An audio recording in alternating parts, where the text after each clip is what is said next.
Right now, we're going to talk about the Israeli-Iran war. Joining me now is my great pal, Aaron Cohen, Israeli Special Ops vet and founder of Gideon. Aaron, welcome. I don't guess you want to talk about Fed policy. Let's talk about the war. First question. I want to know if the United States comes in with additional assistance and activities, is it just to hit, do you think, the Fordow nuclear plant, enrichment plant under the mountain? Is that where they're going to go? Or do you think it would be a broader attack? That's my first question. What you think? My answer is Fordow is the number one threat. Buried 250, 300 feet, Larry, under some mountain designed to survive everything but a direct hit. You don't build that unless you're planning to finish the bomb. So I think the U.S. may join. But if Trump doesn't, Larry, take the shot, there's only one explanation I can think of in my head, which is Israeli special forces brought him something better. Some type of covert op that guarantees full destruction without increased escalation. The bomb might not destroy the facility. It's really deep in the ground. But remember, Israel took out a nuclear plant or facility in Syria, the remnants of one. And they did it covertly and they did it beautifully. And Israel's really good at those ops. So that's kind of where I'm at. Fordow's got to go, and I don't think Trump wants to push it beyond that. So we'll see what happens. Yeah, can the Israeli operatives get in there? I mean, there's tunnels and elevators and whatnot. Do you think they could actually get in there? I think if anybody can get in there, Larry, Israel can. We've got a history of being able to custom design special operations. Look at Entebbe. Look at all the operations in the 60s and the 70s where Israel has been very creative. I say yes, because Israel's already behind the wire. They were already able to set up a drone base covertly in some suburb outside of Tehran. They were able to smuggle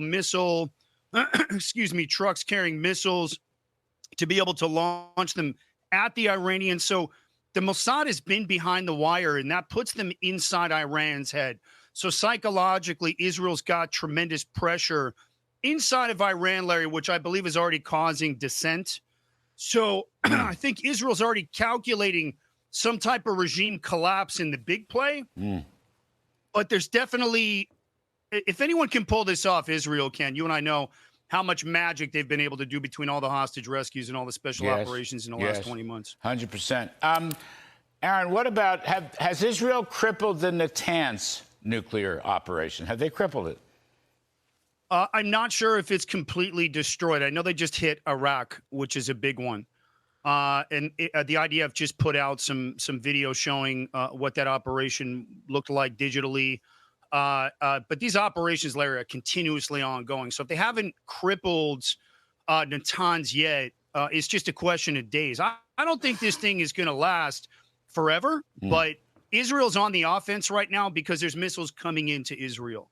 So we just don't have the time to wait. So the best minds on the ground right now are figuring out exactly how to get 30 more generals into a room, take that room out, and how to continue keeping the forward pressure on the Iranians.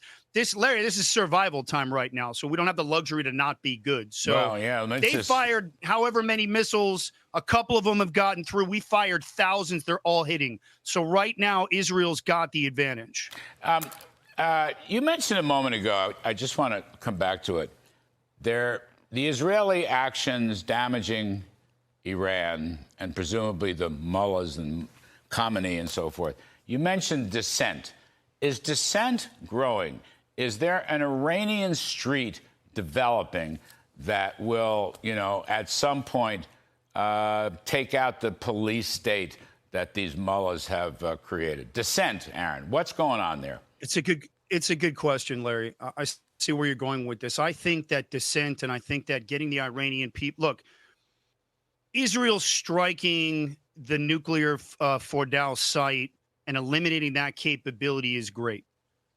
What Israel, I think, is doing right now is trying to figure out, if we assassinate Khamenei, who we can kill tomorrow, if we get him, who's going to fill that vacuum?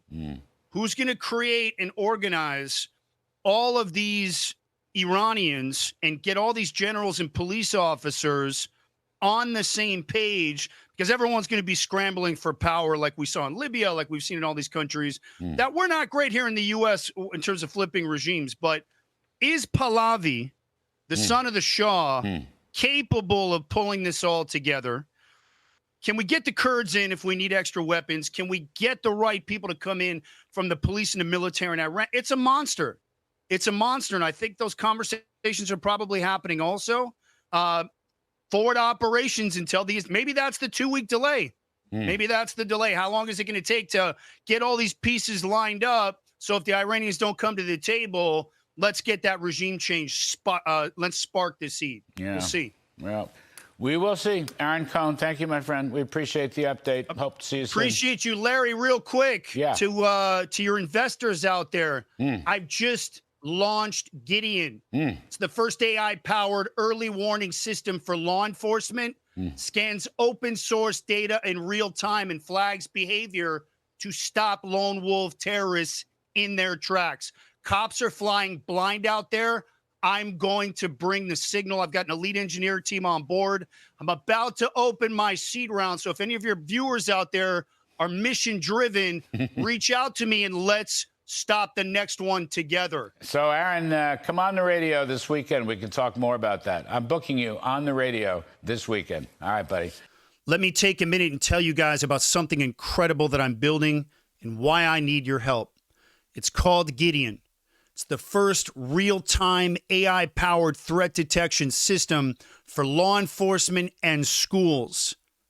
It scans the open web, social media, Discord, Reddit, gaming chats, and flags violent signals before they explode. We're talking about radicalization, grievance buildup, martyrdom language, the exact warning signs we've seen before Uvalde, Buffalo, and the D.C. embassy murders. And right now, there's no system catching it, so I'm building it. And I'm asking you, my audience, the people who care, to help me fund it. Every dollar goes directly to engineering, law enforcement deployment, and getting this into schools and across law enforcement agencies across the country.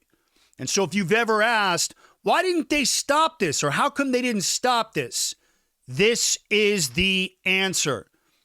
And if you're one of those serious guys out there watching this and you're a fan of the show, the ones with the capital, access, reach, the network, and you want to partner with me to seed this mission, I want to hear from you. Reach out to me. Click the link below and reach out directly if you're one of the big dogs.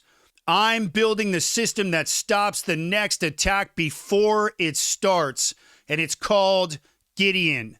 Appreciate you guys.